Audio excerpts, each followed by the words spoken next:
तो कैसे हैं आप लोग।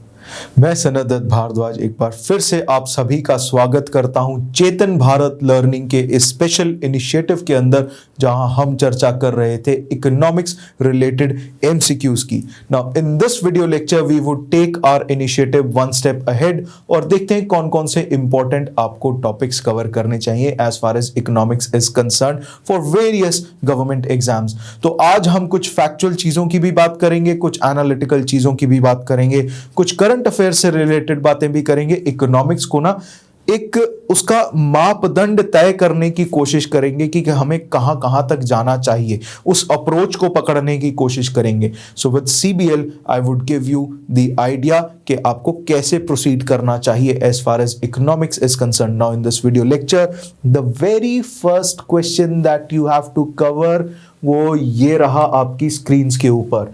Now, which one of the following is not part of India's money market?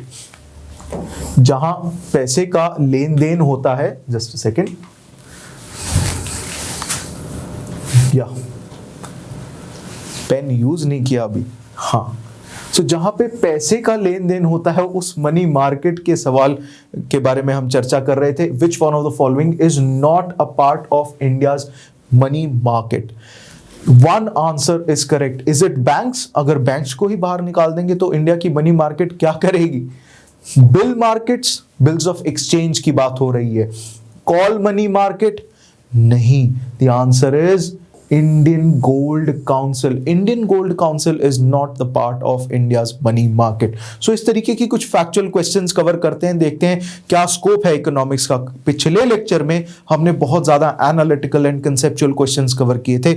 इस बार थोड़ा सा और गहराई में जाके ना आपके लिए कुछ इंपॉर्टेंट फैक्ट्स लेकर आया हूं। चलिए कवर करते हैं। The answer to this question is the Indian gold council. Moving on to the next question जो कि ये रहा आपकी स्क्रीन्स के ऊपर। Basically if we talk about sub prime lending, इसको छोड़ दीजिए, this is top priority number second. I wanted to talk about certain issues, so that is why this is included here. Now so sub prime lending की अगर हम बात करें, it is a term which is applied to loans made to, let's talk about 2008 का global financial crisis. Now आप में से बहुत सारे लोग 2008 के क्राइसिस के बारे में जानते होंगे। You must have heard of the sub prime term, क्योंकि इस क्राइसिस को सब प्राइम क्राइसिस भी कहा जा रहा था।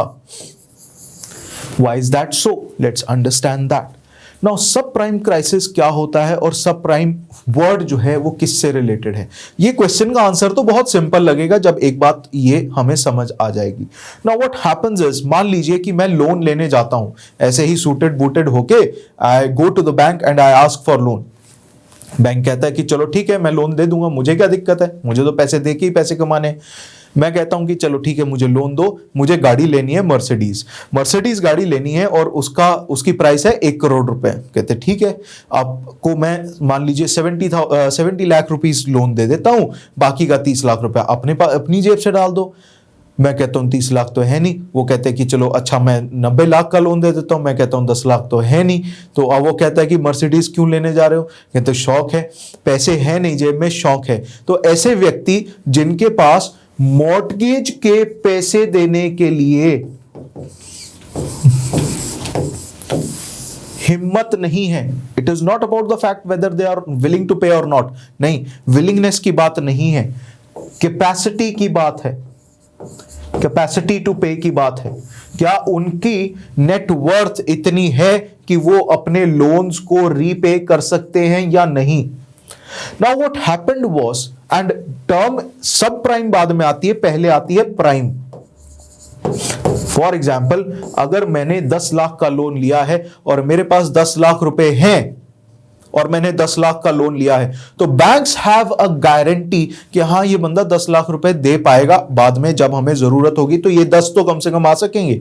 सो that is why banks ask you for mortgage, ताकि आप चाहे मूवेबल प्रॉपर्टी हो चाहे इमूवेबल प्रॉपर्टी हो, आप मॉर्टगेज करके या लियन लगा के इन case of immovable property mortgage हो जाता है, उसके अलावा लीज हो जाती है, बहुत सारी चीजें होती है। देयर आर 2 to 3 इंस्ट्रूमेंट्स जिस तरीके से, for example we have mortgage, we have charge, we have lien, LIEN। इस तरीके से बहुत सारे प्रोसेसेस होते हैं जिसके तरीके से बैंक कहता है कि आप मेरे पैसे वापस ऐसे लौटाओगे।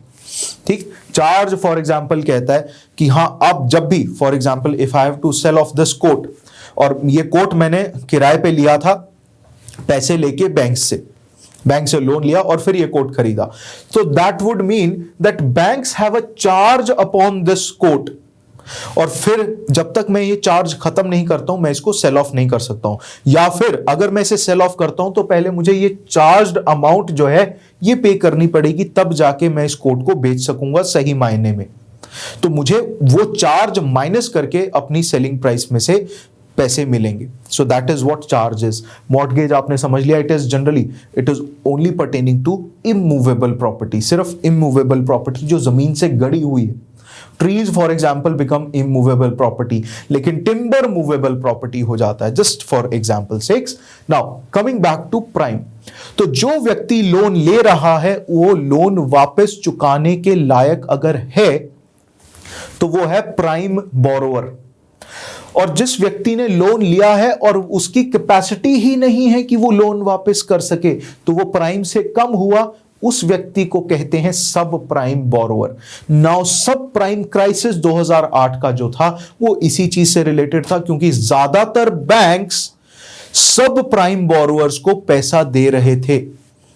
It is not just India, this happened with Lehman brothers, जो कि पहला बैंक बना था फेल होने वाला 2008 के अंदर, and it is not as simple as failing in any exam as far as schooling is concern. नहीं, उतना आसान नहीं है।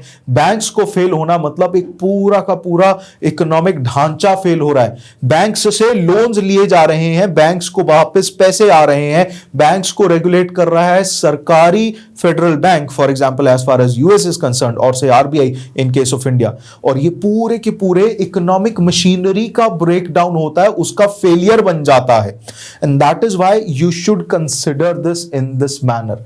सो ये 2008 के सब प्राइम क्राइसिस के बाद से ये रह रहकर इस तरीके के क्वेश्चंस आते हैं। Now this used to be a current affairs based question, but nowadays this has become a factual question because ये concept जो है अब घर कर गया है इकोनॉमिक्स के अंदर। क्लियर है जी? सो अब देखते हैं sub prime lending as a term, those borrowers who do not have a good credit history, those borrowers who have a good credit history, ये तो है ही नहीं, who do not have a good debit history. Debit history होती है जहां पे आप basically if you debit from the already available amount, तो ये तो बात है ही नहीं। लोन्स में तो डेबिट होता ही नहीं, क्रेडिट की बात होती है, right? Those borrowers who have a good debit history, ये भी नहीं है। The answer to this question is those who do not have a good credit history. Credit history को चेक करने के लिए आपका सिबिल स्कोर देखा जाता है। My question to you is what is the full form of CIBIL? Clear? ये मेरा पहला होमवर्क है, नोट करते रहिएगा, काम आसान हो जाएगा। Moving on to the next question, the answer is A for this question. अब थोड़ा सा इंपॉर्टेंट कह लीजिए करंट अफेयर्स बेस्ड सवाल पूछ लेते हैं। International platform on sustainable finance, ये प्लेटफॉर्म ऐसा कहा जा रहा है यहां पे इस स्टेटमेंट में कि ये IMF एंड वर्ल्ड बैंक ने शुरू किया। Is it correct? Or is this platform used to redirect capital flow towards climate objectives? Now, which of the following statements are correct? 1 and 2, 1 only, 2 only, neither. The answer to this question is B, 2 only, because ये जो है ये statement गलत है। ये जो finance institution है, this has been started with European Union. European Union ने मिलकर इसको शुरू किया था। इसके साथ साथ कुछ कंट्रीज हैं, उनके नाम लिख लीजिए। Argentina, then we have Canada, then we have, ये चाइल नहीं होता, ये चिले होता है, चिले चिले चिले चिले क्या Chile. Then we have India, China, हाँ, Kenya and Morocco, right? All these countries are a part of this international platform on sustainable finance. Now, because sustainable development goals have been part of current affairs, have been a part of important part of economics now, and particularly because of Agenda 2030. Agenda 2030 has been in news for a while now. तो उस चीज का हमने खास ख्याल रखना है। इस वजह से सस्टेनेबल फाइनेंस का ये जो प्लेटफॉर्म है, इंटरनेशनल प्लेटफॉर्म, इसके बारे में हमें आइडिया होना जरूरी था। नाउ मूविंग ऑन, सो इस तरीके से I am just giving you an example through this question. I am trying to tell you that this is how you should approach various organisations. इस तरीके से अगर आप अप्रोच करेंगे तो आपको आइडिया हो जाएगा। For example, if I were to remember these कह लीजिए कंट्रीज, तो मैं कॉन्टिनेंट वाइज चलता हूं। तो मैं कॉन्टिनेंट वाइज चला, देखिए मैंने अर्जेंटीना, साउथ अमेरिका देखा, फिर उसके बाद नॉर्थ अमेरिका याद किया, साउथ अमेरिका में चिले भी याद किया। वो मैंने ए के बाद सी इसलिए नहीं लिखा क्योंकि मैं पहले कनाडा पहुंच गया था। कनाडा वो एक टर्म है, एक कह लीजिए नाम है जो आप इजीली याद रख लेते हैं, पर्टिकुलरली अगर आप पंजाब से है ना तो कनाडा याद हो जाता है सबसे पहले कि हाँ कनाडा भी इसका मेंबर है, right? And that is why मैंने भी ऐसे ही याद रखा हुआ है कि भाई कनाडा जड़ा है वो मेंबर है। देखो कुछ लोगों को मेरी पंजाबी लैंग्वेज बहुत खराब लगेगी, कुछ लोगों को क्यूट लगती है, तो मैं इसलिए कभी कभी बीच में छेड़ देता हूं, and please do not mind that. Now the point is that India है मेंबर, ऐसे याद रखा जाता है। अच्छा, इंडिया मेंबर है तो क्या चाइना मेंबर है, ये सवाल नेक्स्ट पूछा जाता है। That is how I remembered, नहीं चाइना भी मेंबर है, इस जवाब को ऐसे याद रखा हुआ है। फिर उसके बाद कीनिया एंड मोरक्को, ये अफ्रीकन कॉन्टिनेंट से मेंबर्स हैं, और उसके बाद कोई और मेंबर है नहीं। Moving on, this is the term जो कि अलग से लिखी हुई है, ये कंट्रीज आपने याद रखनी है। Argentina, Canada, Chile, China, India, Kenya, Morocco and the entire European union. So European union ने ये शुरू किया है, नॉट आईएमएफ और वर्ल्ड बैंक। हुआ क्या था कि आईएमएफ और वर्ल्ड बैंक की एक कॉन्फ्रेंस चल रही थी, एक जॉइंट कॉन्फ्रेंस। उस कॉन्फ्रेंस के दौरान एक साइड लाइन पे इन्होंने कहा कि हम ये काम कर लेते हैं, खाली बैठे हैं, चाय समोसे खा ही रहे हैं, तो why don't we do this, right? So moving on to the next question, and ये रीफाइनेंसिंग की ही बात कर रहा है, redirecting capital flow towards climate objective, ये उसी की बात कर रहा है। Now moving on to the fourth question which states the first country which incorporated anti profiteering clause in GST. Anti profiteering clause as the name suggest, जहां पे आप प्रॉफिट्स के खिलाफ जा रहे हैं, फालतू में अगर आप प्रॉफिटेरिंग कर रहे हैं तो वो गलत है, उसके खिलाफ जा रहे हैं, और जीएसटी एक्ट के अंदर ये क्लॉज ऐड हुआ था, and this clause was basically copied or say emulated from the country Australia. The answer is Australia. अब ये करता क्या है? एंटी प्रॉफिटेरिंग क्लॉज जो है वो ये कहता है कि अगर पीछे से आपको जीएसटी में बेनिफिट मिला है तो वो प्राइसेस के फॉर्म में you will have to transfer the benefits, transfer the benefits to end consumer. Clear? तो आपको एंड कंज्यूमर को वो बेनिफिट्स ट्रांसफर करने होंगे। ऐसे नहीं चलेगा कि आपने कंज्यूमर से तो पूरा 18% या 28% जीएसटी पे ले लिया और आप जीएसटी पे कर रहे हैं 5%, ऐसा नहीं चलेगा। This is anti profiteering clause जो कि जीएसटी एक्ट में इंक्लूड कर लिया गया है। My question to you is which year was it included? Which year? This is my second question. First question से ही related था। Moving on to the next question, which among the following is an economic concept जहां पे एक situation ऐसी describe की जाती है where government spending and borrowing reduces the overall private sector consumption and investment।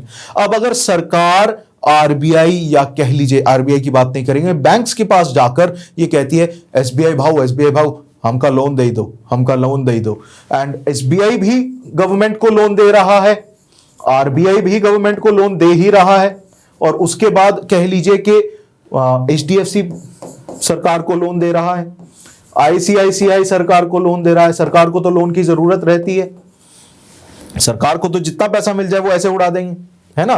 तो that is why. So if government is seeking loans from various entities, now notice this, RBI वही पैसा अगर SBI को देती, ICICI को देती, HDFC को देते, तो यही पैसा ये लोग आगे प्राइवेट सेक्टर में बांटते. ये आगे देता, ये आगे देता, एसबीआई आगे देता, आगे इधर देता. पैसा कितने लोगों तक जाता? अब उन सबको हटा के अब एक चौड़ा सा व्यक्ति आ गया मेरे जैसा, जो कि है सरकार, और वो कह रहा है कि जो खाऊंगा मैं ही खाऊंगा, कोई और नहीं खाएगा. This concept is known as crowding out effect. The answer to this question is A, crowding out effect. जहां पे सरकार क्राउड आउट कर देती है बाकी सबको, हट जाओ पीछे, हट जाओ पीछे. साहब आ रहे ने, ये वीआईपी इफेक्ट कह सकते हो इसको, इस तरीके से याद रख सकते हो, जहां पे आप क्राउड आउट कर देते हैं, जिसको कहते हैं जैसे रजनीकांत वुड से, मुन्ना झुंड में तो सुअर आते हैं, शेर अकेला ही आता है. राइट? चलिए उसी तरीके से